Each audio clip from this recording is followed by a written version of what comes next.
سبحان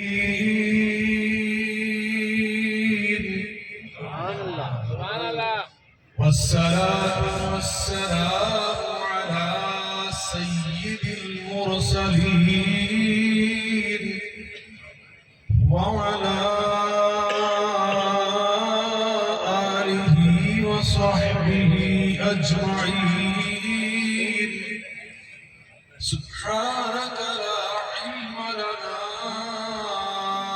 إلا ما علمتنا إنك أنت العليم الحكيم.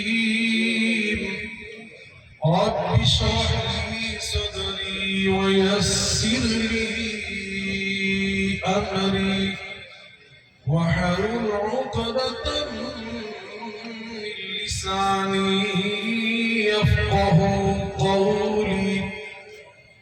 أما بعد فأعوذ بالله من الشيطان الرجيم. بسم الله الرحمن الرحيم. إنا نحن نزلنا الذكر وإنا نحن نزلنا الذكر وإنا